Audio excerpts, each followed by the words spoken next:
libreng pasyalan lang dito sa San Jose del Monte. Itong Esplanade. Ayan, ganda rin dito. Tamang magpahangin ka lang. Ayan, pwede dito. Minsan pag may mga activities, mga kung nagko-concert dito, pwede sila dyan. Libre lang po dito. Pwede pong mamasyal dito.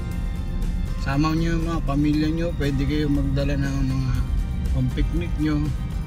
Ang ano lang dito, wala kasi siyang food park, so bring your own food. At tara, baba tayo.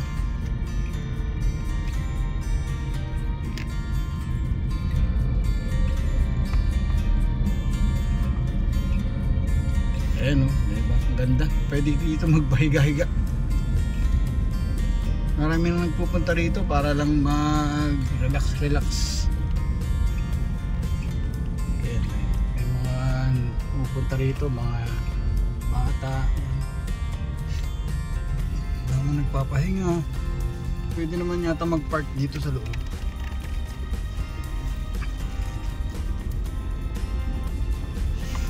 So ayan, no, dinevelop na nila. Mukhang pinalalaki pa nila ito.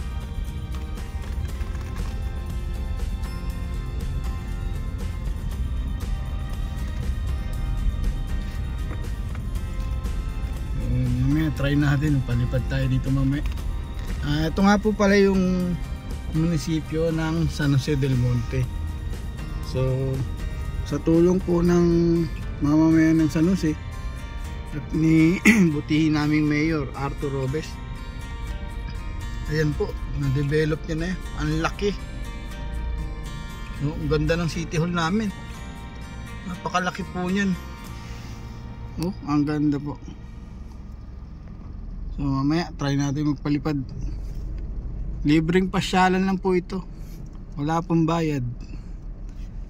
So ikot natin kaunti. City of San Jose del Monte Esplanade. Ayan, ang ganda rin dito. Libre lang po ito. Wala pong bayad. Dito sa area na to, yan, may mga pagkagabi may dancing fountain dyan.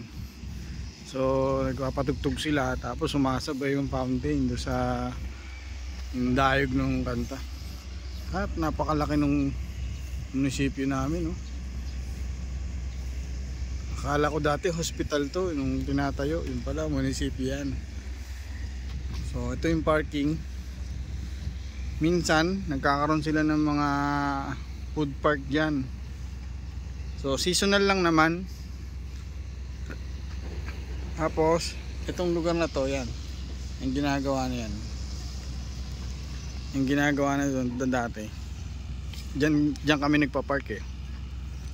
Hindi ko lang alam kung dire-diretso na ba to papunta doon. Pwede ka maglakad-lakad.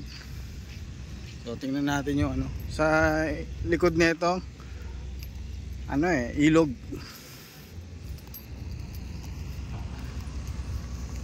Napakaganda rito guys, ang laki na ng binubuo. Ang ganda na niya.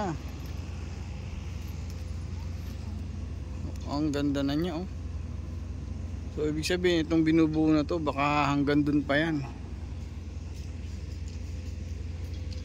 Laki na nang iikutin itong park na to. Ang ganda na rin, Baba tayo, tingnan natin yung ilog.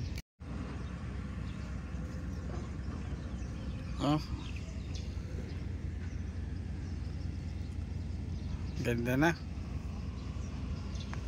Pagka weekends nga pala, napakarami dito mga tao. Mga naglalakad-lakad dito. Tapos may mga chichirya silang mga baon. Kasi wala dito mabibilan nga pala ng pagkain. So magbabaon ka. Dadala ka talaga ng sarili mo. Tapos yung iba nagpipiknik sila doon sa may car park doon. Nagdadala sila ng mga lamesa nila, mga foldable, tapos yan, ulam, kanin, paper plate. Nga lang, ang ano dito, dapat kung magpipiknik, ang kalat nyo, baunin nyo rin pauwi. Kasi bawal dito yun. Bawal nyo itapon yun dito, pagalitan kayo. So mini-maintain itong San Jose del Monte Park na to yung kalinisan at kaayusan. Ganda ng lugar na to. Tsaka sarap ng hangin.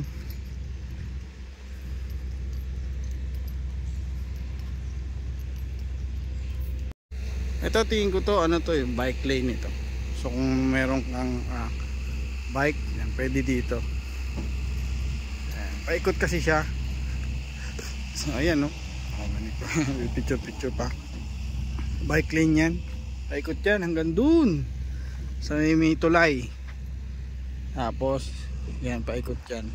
So ito dinidevelop na rin to. Baka paikot na rin yan. Magkakaroon ng paikot na. Pwede mag bike dito.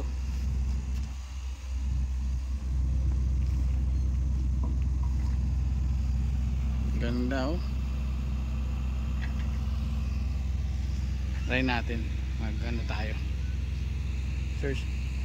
Tingnan natin yung buong area. Lawak, oh. Napakalawak, oh. Ang dami namamasyal dito pag weekend. Yun guys, talagang pinaghandaan, talagang ipinlano na maging park area to. Napakasarap dito mamasyal pagka ano, tamang pahangin ka lang. Tapos yan, ayun yung parang stage, may mga nagpe-perform dyan, may nagko-concert din, local concert.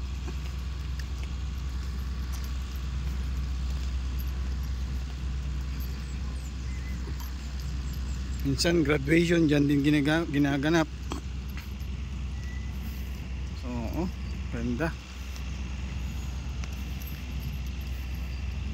Laki ng munisipyo talaga namin. Saka ang galing din, no? Tingnan mo yung puno na to. Hindi talaga nila tinanggal yan, pero reserve talaga yan para maging batibot siya. Meron din naman puno rito, pero ito kasi talagang perfect para gawing batibot. Napakalaking puno ng mangga yan. Mangga to, oh. Puno ng mangga yan. Siya lang yung hindi tinanggal. Kasi nung araw, ano to, parang ano lang to, parang gubat to nung araw. Tapos, parang ganun, oh. Dinidevelop. Parang ganun lang din siya nung araw. So, ang gandang pagkakatayo ng batibot dito. Tapos yan, may pagkahapon may nagpapa-flare dyan. Yun yung mga nagtitinda ng mga pinipitik ba, yung may tas umiilaw. Yun yung flare. Ang ganda rito paghapon, kaya nga pala ako nandito ng ganito kaaga. Kasi katatapos ko lang dun sa kakauwi ko lang galing dun sa trabaho. So dumaan ako dito para lang makapamasyal kasi halos 2 weeks na akong hindi nakakagala gawa ng ulan. So hindi rin ako makapagmotor ngayon gawa nga rin ng ulan. So ito, yung service ko pagka ulan, Suzuki Espresso. Ang kit niyan, no? Kit yan. Ang ganda, oh.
ayun na nga mga ka-road trip. Pwede na siguro tayo umuwi. Naipakita ko rin sa inyo yung aming municipal park ng San Jose del Monte. Napaka lawak na ito, ang ganda. So mga kababayan ko, mga taga San Jose del Monte, lagi sila nandito. So tuwing weekend makikita natin ganyan. Ayan, pwede kayo magdala ng camping chair. Ayan, camping chair nila. So ayan. So paano mga ka-road trip? See you on my next road trip. Pagka maganda panahon, hindi umuulan, mamamasyal ulit tayo. So ito ang aming City of San Jose del Monte Municipal Hall. Thank you ulit. Sana suportahan nyo ako sa kada road trip ko. Maraming salamat po. See you on my next road trip. Bye bye.